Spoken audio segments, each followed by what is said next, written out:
I'd like to start today's talk by talking about two companies, a little bit on a negative note, that filed for Chapter 11 this year, both within a few weeks of each other. Each one was an iconic company. Each one was a leader in its industry. Each one had a long, storied tradition of success. Each one had a sterling brand name reputation. And what I want to do is start by looking at the big picture on each of these two companies and see if we can determine what that big picture reveals about each of them. So let's start by talking about Kodak. It was founded in 1889 by George Eastman. At its peak, there were over 60,000 employees just in the Rochester, New York area. By the time it went bankrupt, there were 7,000 employees in the Rochester area, and within a few weeks from now, I think only half of that number will still be there. Over the last number of years, they had 5 different CEOs, each one attempting to find the right path for Kodak. And they didn't lack intellectual resources. They, in 1975, invented the digital camera, but they were never able to make a profit on it. So they tried building office copiers, and they sold the copier division. They built successfully blood analyzers, and they sold that division. They tried getting into the pharmaceutical market. They purchased sterling drugs, and later on they decided to go back to their core and refocus, and they sold that division. Their chemical division was independently the 10th largest chemical company in the United States, and they ended up selling Eastman Chemical to raise cash to drive their other businesses. They had anticipated that film would disappear, but I don't think they ever quite anticipated that nobody would even print the picture anymore and would all be just uploading to Instagram and Facebook and drive the printing business almost out of extinction. And by the time they went bankrupt, their largest asset was really their patent portfolio. So in that case, in the case of Kodak, I would say that the big picture is in fact revealing. It was a company that faced challenges in technology, in changing consumer demands, in new markets, and in spite of all of their efforts, any outsider, insider watching what was happening on the big picture could see their struggles.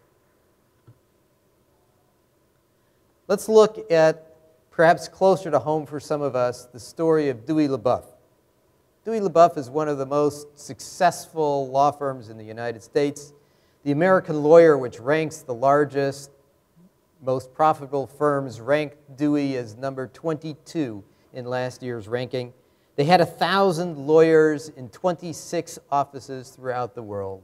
It was a merger of already 2 very successful, storied firms. Dewey had roots going back to 1909 and tremendous political connections. The Dewey, as you can see from the picture, was Thomas E. Dewey, who was former governor of New York and 2-time Republican candidate for president. They used their political connections to have, and their fantastic lawyers as well, to have a stable of some of the best corporate clients in America.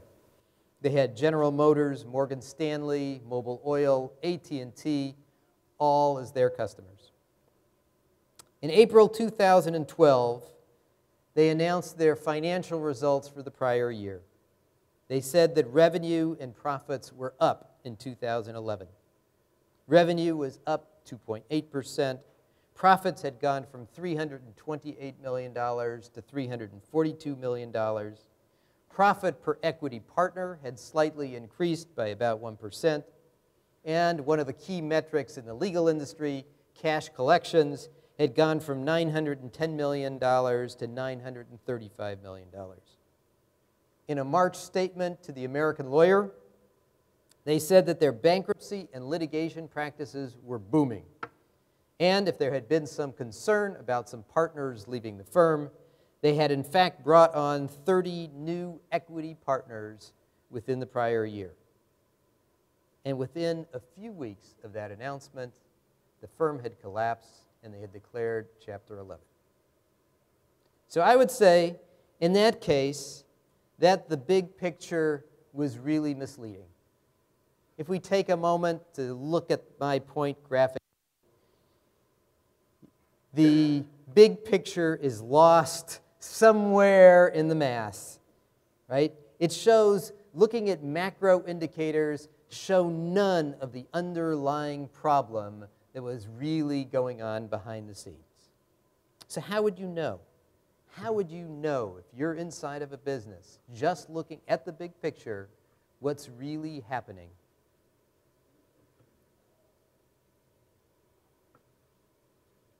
Let's start with another story from perhaps one of the most famous financial collapses in America. Kenneth Lay and Jeff Skilling built Enron to be the largest supplier of natural gas in the United States. When they came to dominate that market, they undertook a rapid program of diversification. They went into pipelines, electricity, paper and water plants, and even the broadband internet.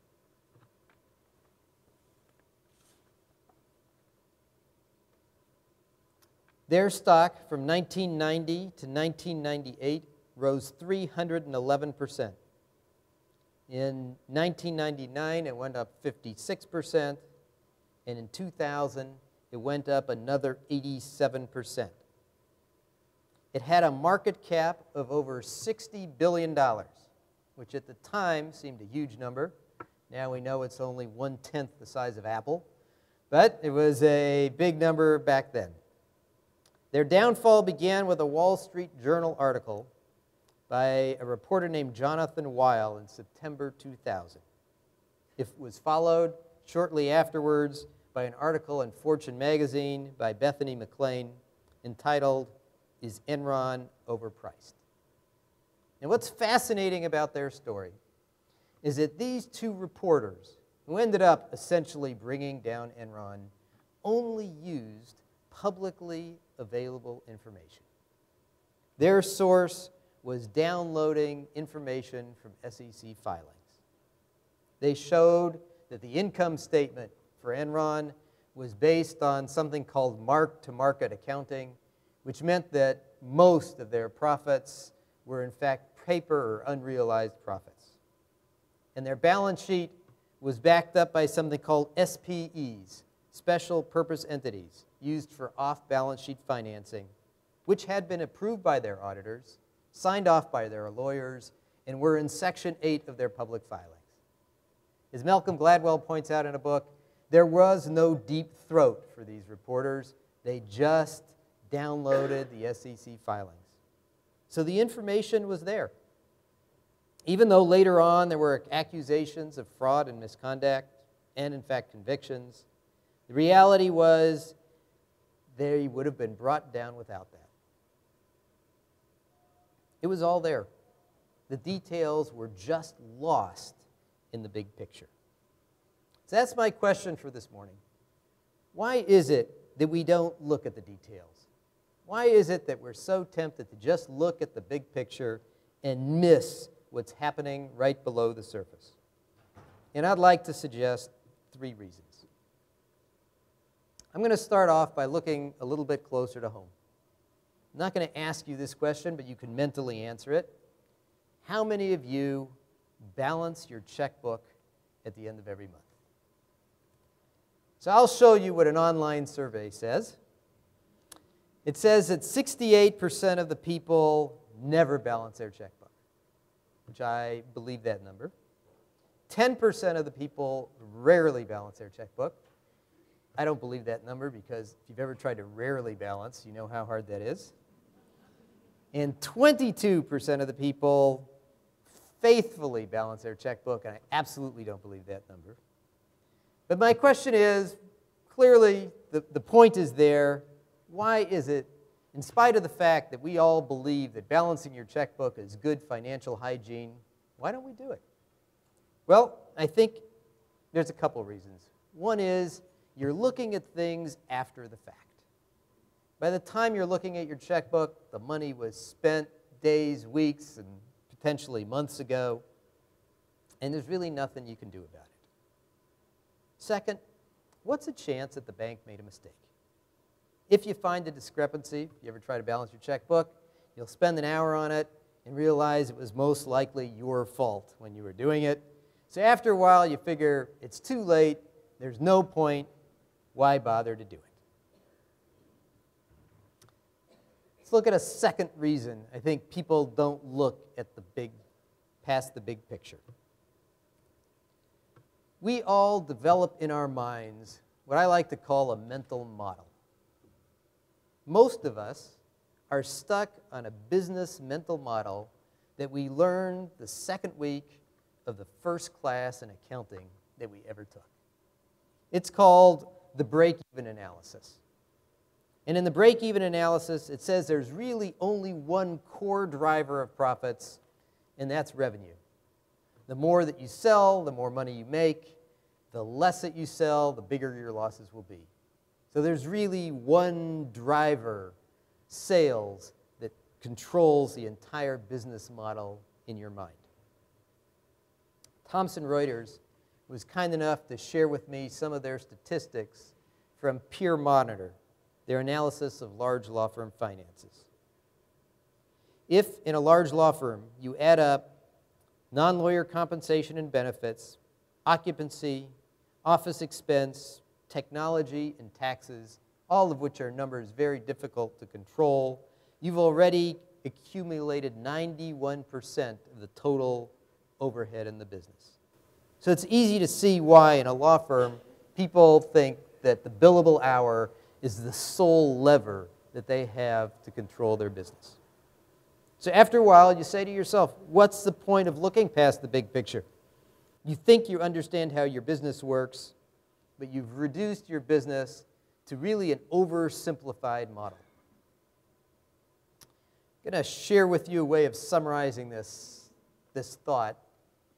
I went to Berkeley back in the days when it was a kind of a wild place.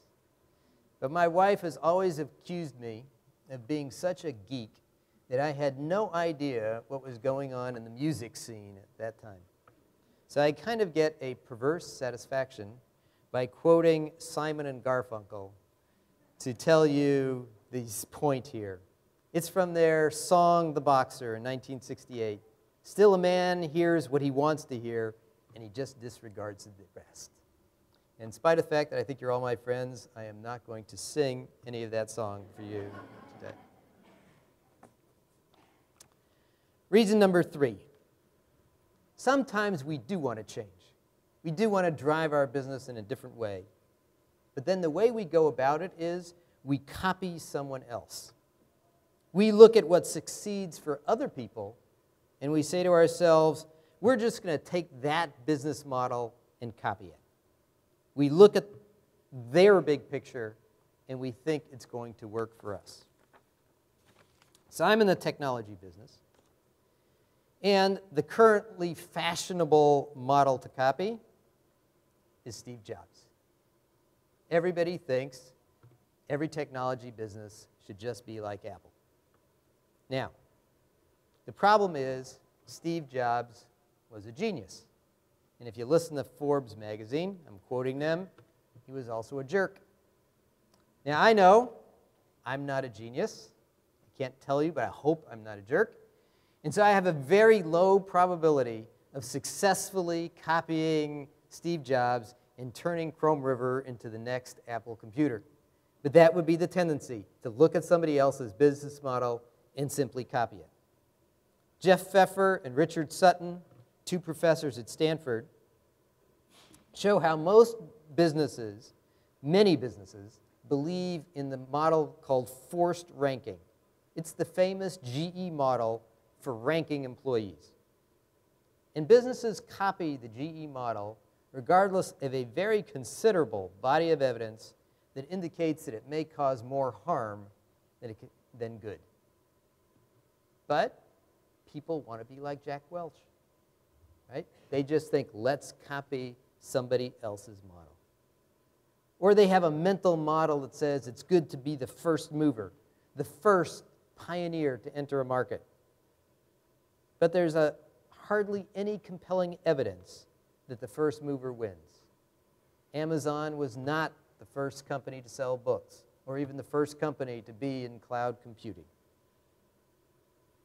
It's easy to copy somebody else's benchmarks, to say, I'm just going to look at my business and compare it to somebody else's, because too often we're just lazy, too lazy to build our own business models.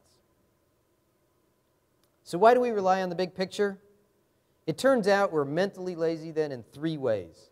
We can't be bothered to look at the details because we think it's too late and there's simply no point. Or we build an overly simplified business model that doesn't reflect the reality of our business. Or we copy somebody else's business model, whether or not it's actually appropriate. I'd like to turn my attention for a moment to the more recent financial crisis.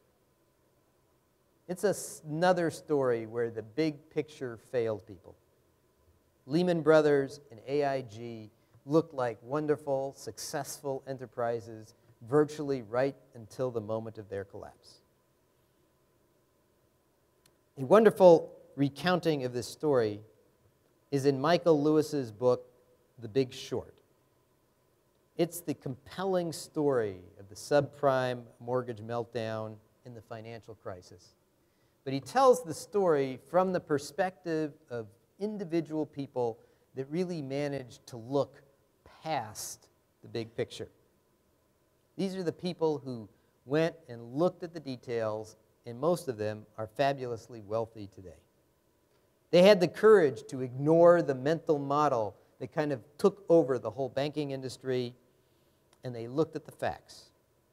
They read the bond prospectuses, which are really dull. Right? They looked at the people who actually bought the mortgages and saw their lack of underlying creditworthiness. They analyzed the bond ratings and determined the real risk didn't reflect what was happening in the bond market. One of the best stories is of a man named Mike Burry. He was the very first person who started betting against subprime mortgages. He started in 2005 when he took his $500 million Wall Street fund, relatively small by Wall Street standards, and bet against subprime mortgages. He turned a $700 million profit a little over 2 years later in August 2007. That's a story of success by looking past the big picture. I don't know if all of you have been as fascinated as I have been by the trip to Mars by the spaceship Curiosity or the robot Curiosity. But it's easy to forget the story of the Mars Climate Orbiter. It was in September 23rd, 1999. We sent up the Mars Climate Orbiter, and it burned up in the Martian atmosphere as it was attempting to go into a stable orbit of Mars.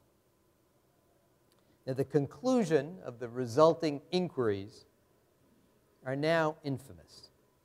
It turned out that the loss of the satellite was the result of a communication failure between two teams.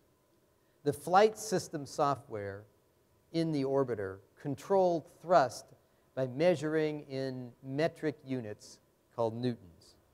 The software on the ground told the spaceship how much thrust to use using instructions created in imperial units called pounds force. The result was, of course, the disaster that occurred. But the fascinating part is that there were many warning signs. On the way to Mars, engineers had to make more than a dozen corrections, much more than they had ever anticipated, to the flight path.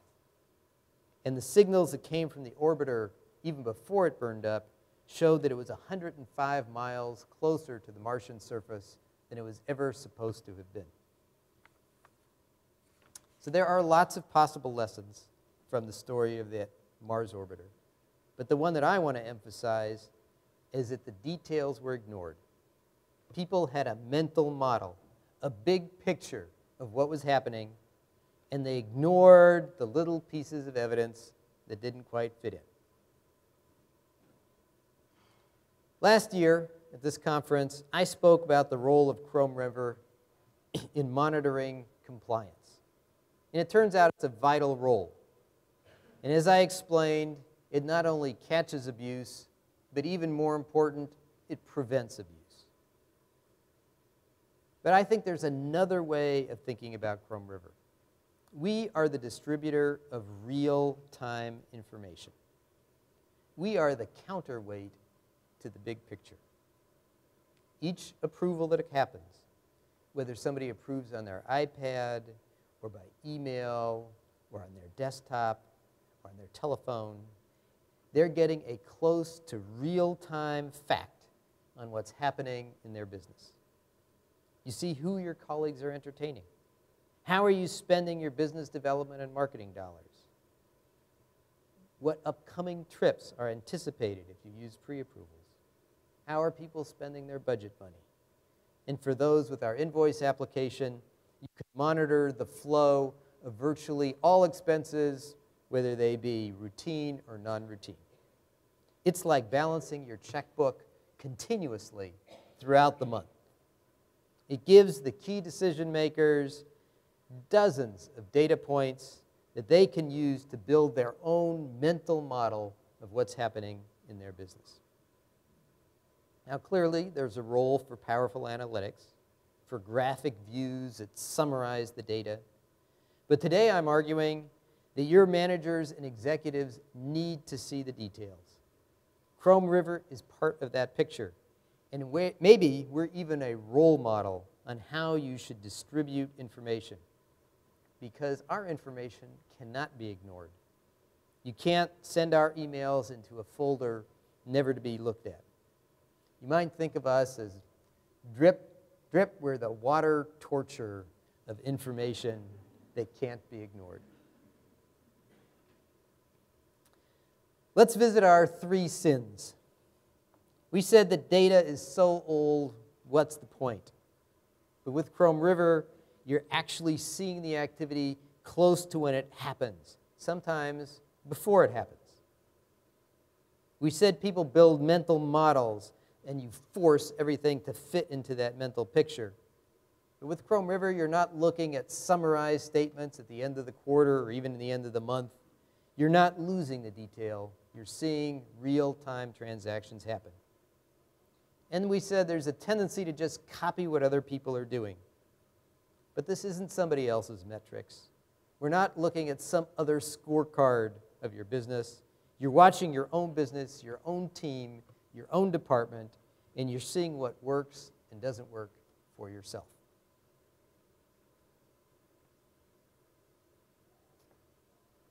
The United States spends vast billions of dollars on foreign and military intelligence.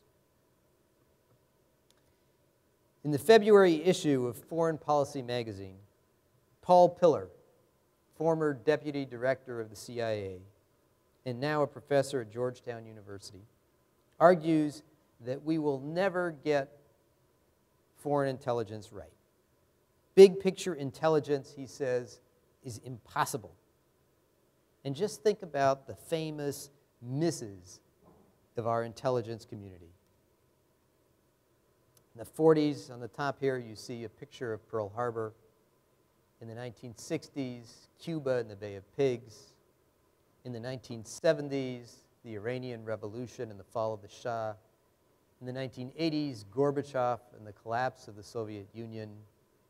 And sadly, 11 years ago today, the collapse of the World Trade Center and the attacks of September 11th, and followed there afterwards by our mistakes in identifying weapons of mass destruction in Iraq. Now, even more recently, actually, after spending billions of dollars, we missed the Arab Spring, and we missed the change of leadership that occurred in North Korea. So we're not arguing, Mr. Pillar's not arguing that foreign intelligence is a waste of money. He's not saying that we should shut down the CIA and the NSA and the other foreign intelligence services. What he's arguing is that we cannot rely on them to give us simple answers about what's happening in the future. He's arguing that it's their job to provide us with information, and it's our job, whether it be in our businesses, in the government, whatever part of the world we're in, to look at the details and make determinations about the big picture for ourselves. Management can't rely on other people. They can't rely on the CFO. They can't rely on you to tell you a conclusion about what's happening in your business. Einstein had a very nice quote. It says, not everything that can be counted counts, and not everything that counts can be counted. And that's part of that Chrome River philosophy. It's not just about giving you some summarized metrics. It's by giving you all kinds of information, some of which is qualitative and can't easily be measured. Use Chrome River to deliver information. With compliance rules and routing rules, you can think of us as both the police and the intelligence service. Smart managers will build their own intelligence estimates of what the future is going to bring. I hope that I've inspired you to go back to your offices and look at your routing rules from a fresh perspective. A perspective that says that they're a way of helping management reach wise decisions on the future of your businesses, your firms, and your company. I hope you enjoy the rest of the conference and that you find inspiration in the other sessions and go back home with a whole new perspective on how you can use Chrome River. Thank you very much.